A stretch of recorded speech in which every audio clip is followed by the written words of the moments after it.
අද මේ අපේ ප්ලෑන් කෙනෙක් ඇවිල්ලා ඉන්නේ මෙයා ලොකේෂන් එකක් ඇවිල්ලා ඉන්නේ කොරියා ඉඳලා. ඊට පස්සේ දැන් මේ මෙහා ඇත්තට මේ කොණ්ඩ පොඩ්ඩක් තිබුණා. මේ ට්‍රාන්ස්ප්ලාන්ට් එකකටත් ගිහිල්ලා තියෙනවා.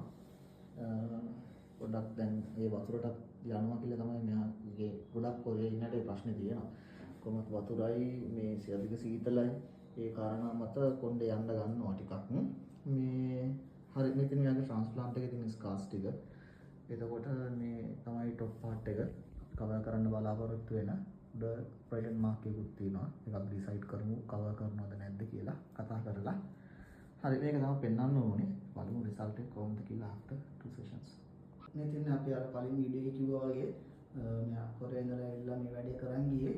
මේ ක්ලයන්ට් ගැන කතා කරනවා නම් මේ ඇත්තටම මාරම මේ කෝපරේටිව්.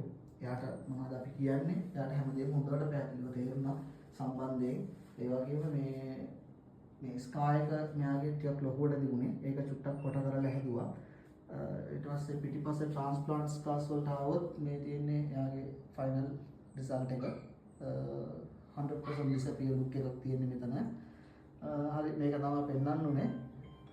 මම තමයි ක්ලයන්ට් මේකෙන් හොඳටම හැපි කියලා වැඩේට. එයා කිව්වේ එමයයි.